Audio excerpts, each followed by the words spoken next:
Assalamualaikum warahmatullahi wabarakatuh. Alhamdulillahilladzi atabanal hazan inna rabbana laghafurun syakur. Asyhadu alla ilaha illallah wa asyhadu anna muhammadar rasulullah sallallahu alaihi wasallam wa ala alihi wa ashabihi amma ba'd.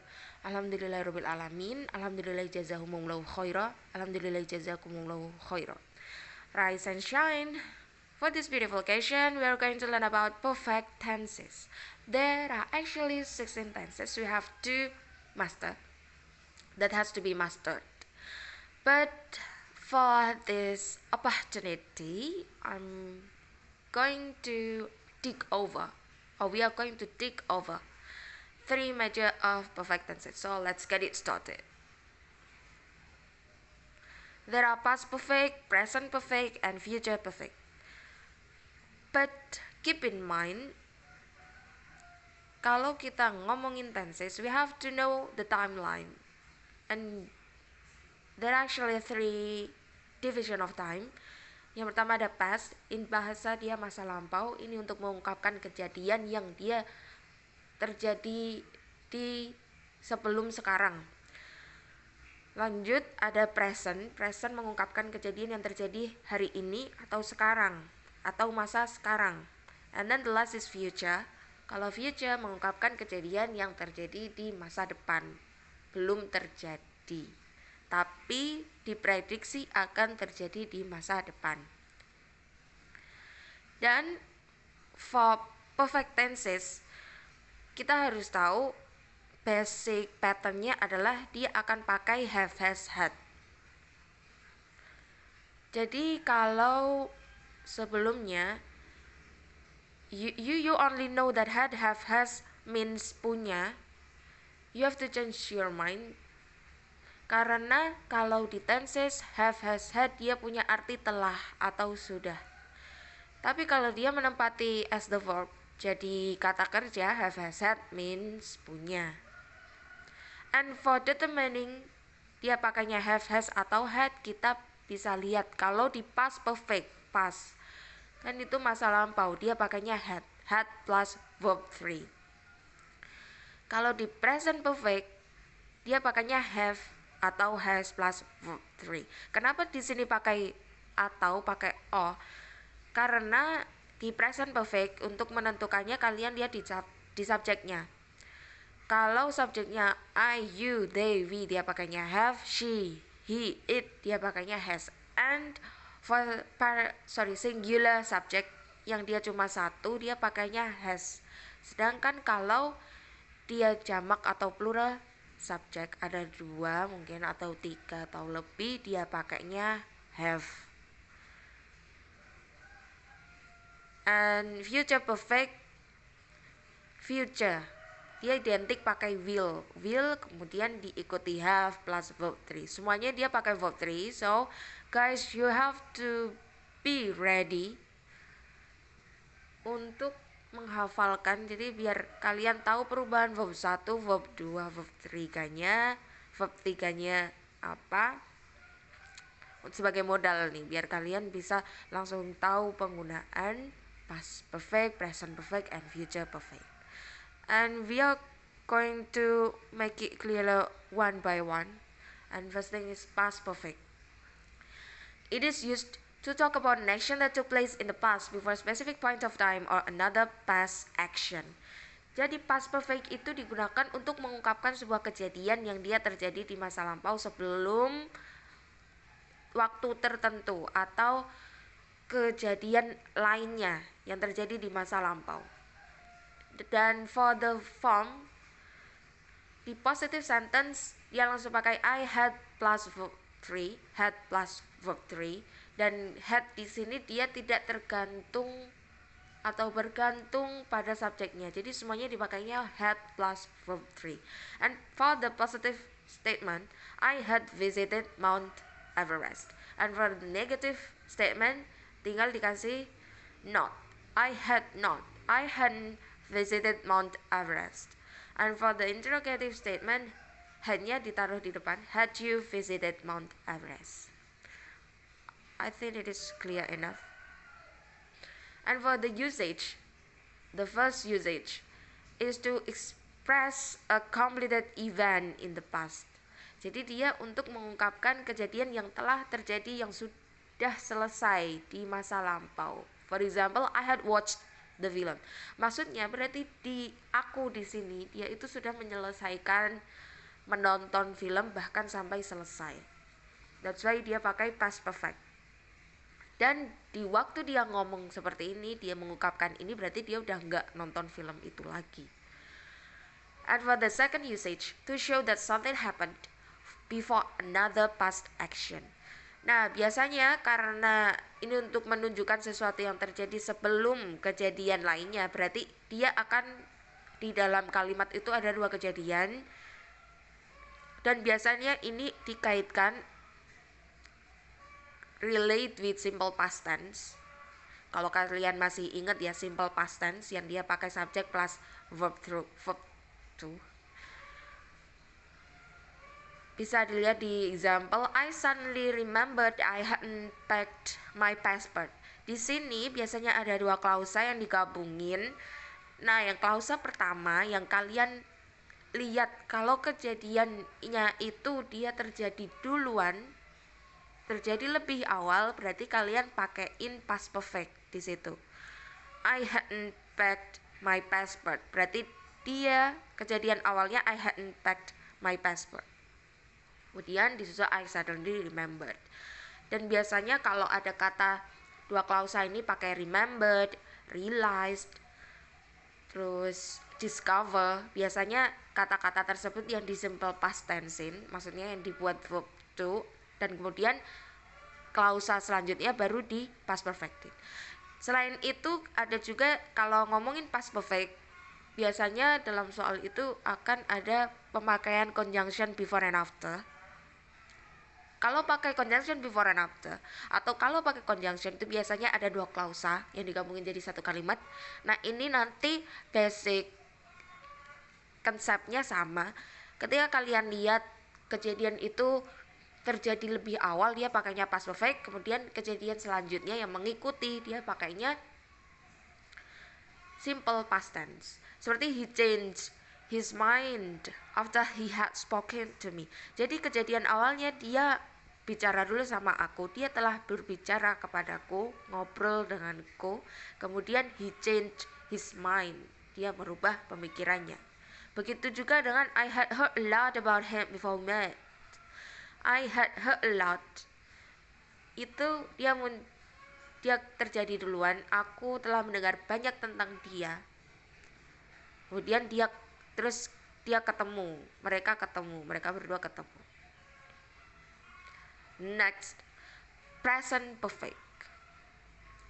Definition: it is used to talk about an action that was completed and specified or indefinite time in the past. Present perfect itu digunakan untuk membicarakan kejadian yang telah selesai pada suatu waktu di masa lampau, dan biasanya waktunya ini belum jelas. Beda sama simple past tense. Kalau simple past tense dia pakai waktu yang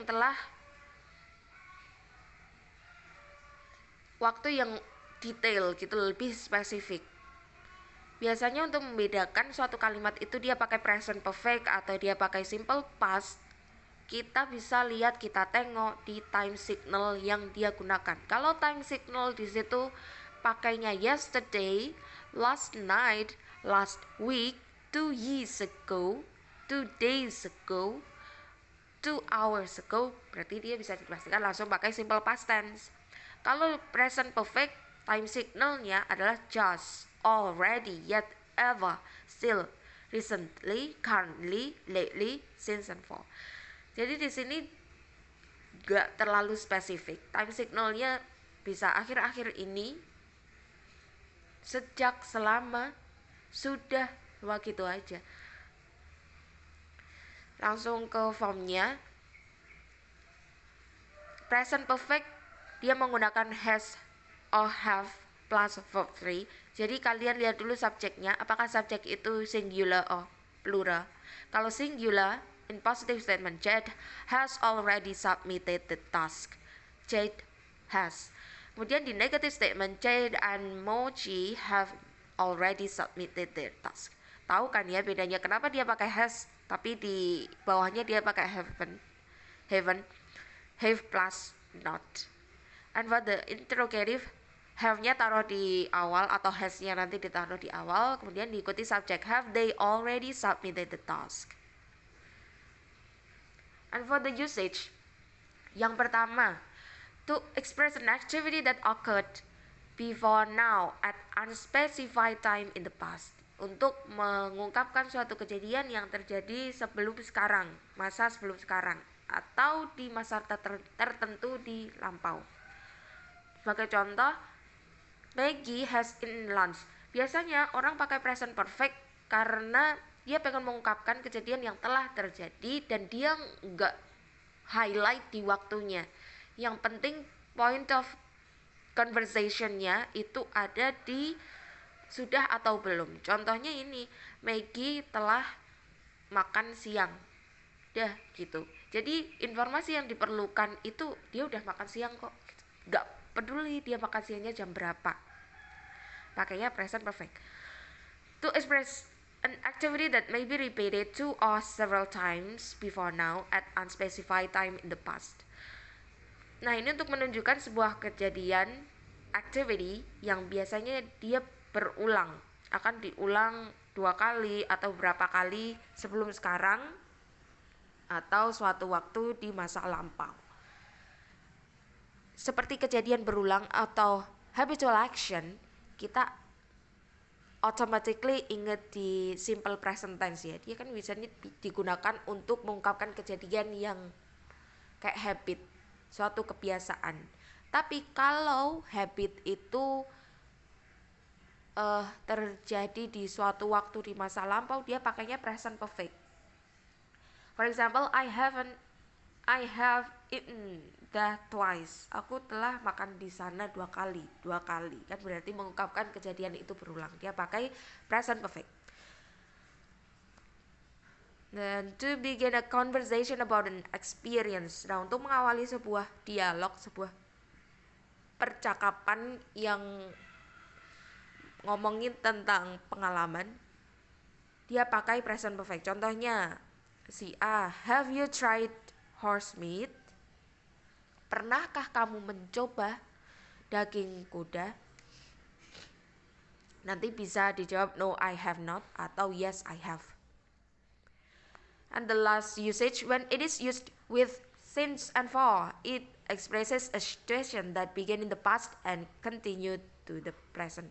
Balik lagi ke time signal, kalau dia pakainya since, sejak, dan for, selama, berarti kita bisa conclude that the sentence using present perfect. Dan biasanya kalau pakai since and for berarti it designates kalau kejadian itu dimulai di masa lampau dan berlanjut sampai sekarang. Contohnya, we have known Ben for 10 years. Kita telah kenal sama Ben selama 10 tahun. Jadi sebelum sekarang dia kenal Ben dan sekarang dia masih kenal sama yang namanya Ben. For the last tenses, future perfect. Future will have plus verb 3 yang digunakan di future perfect. Definition, it is used to talk about an action that will occur in the future before a point of time or another action in the future. Jadi biasanya digunakan untuk mengungkapkan kejadian yang akan terjadi di masa depan sebelum waktu tertentu atau sebelum kejadian lainnya di masa depan. Formnya, for the positive statement, my father will have arrived at home by 4 o'clock. Di sini penggunaan will have-nya nggak usah dilihat subjeknya, semua subjek dia langsung pakai will have, bukan will has, bukan will had, but will have plus verb 3. And for the negative, my father will di sini kan kalau dinegatifin jadi will not, or we can use won't. have arrived at home by 4 o'clock. And for the interrogative, will-nya ditaruh di depan. Will my father have arrived at home by 4 o'clock? The usage of future perfect yang pertama, it is used to make a prediction about a completed or incompleted action before particular time in the past. Jadi fungsi utamanya dia digunakan untuk membuat suatu prediksi. Ini adalah kalimat prediksi tentang suatu kejadian yang akan selesai atau belum selesai sebelum waktu tertentu di masa lampau. In the future harusnya. The second usage, it needs a deadline. Jadi kalau menggunakan future perfect berarti dia ada deadline-nya. Ada maksimal waktunya. And the last, it is indicated with. Nah, untuk deadline-nya bisa diserupakan dengan time signalnya. By the time, by 9 p.m. yet already. Oh ya, di sini sebelumnya Ustazah akan jelaskan by di sini itu maksudnya adalah sebelum atau pas waktunya, pas deadline-nya. Jadi kalau deadline-nya jam 9 berarti sebelum jam 9 dia telah selesai atau pas banget jam 9.00 dia selesai. Examples, I will have started my job by the time next year. Aku akan telah memulai pekerjaanku di waktu tahun depan. Jadi dia memprediksi kalau tahun depan dia akan sudah memulai pekerjaannya. Berarti tahun depan tuh dia udah applied for a job and then he gets a job. Next, she will have finished her homework by 8 p.m. She will have finished her homework by 8 p.m. Dia akan telah menyelesaikan PR-nya selambat-lambatnya jam 8. Jadi sebelum jam 8 itu dia pastinya harus memulai mengerjakan PR. Kemudian jam 8 kurang dia udah selesai atau pas jam 8.00 dia memprediksi kalau dia udah selesai mengerjakan PR-nya. And the third example, he won't have checked your paperwork by tomorrow. He won't have checked your paperwork by tomorrow. Dia memprediksi kalau besok itu dia belum selesai memeriksa tugas paper. By tomorrow. Deadline-nya by tomorrow. Dia belum selesai. And the last, by 7 a.m. I won't have left the house yet. Jadi jam 7, selambat-lambatnya jam 7 aku kayaknya belum meninggalkan rumah deh. Ya mungkin jam 6:30 dia masih mandi atau masih sarapan, jadi jam 7 dia belum bisa keluar rumah. Is it understandable? I hope so. So guys, if you have any question about perfect tenses, you can hit me up. And the things you have to keep in mind, everything seems difficult when you have no bravery and willingness to try. Biasanya kalau kita sudah ngomongin tenses tuh kayak aduh ini bakalan susah nih. But guys, you have to design yourself to be positive, to make a positive prejudice that everything seems difficult. Semuanya kelihatan sukar. When you have no bravery and willingness, ketika kalian gak punya keberanian dan kemauan to try, untuk mencoba. Alhamdulillah, jazakumullahu khairah. Akhiru qauli hadza, wassalamualaikum warahmatullahi wabarakatuh.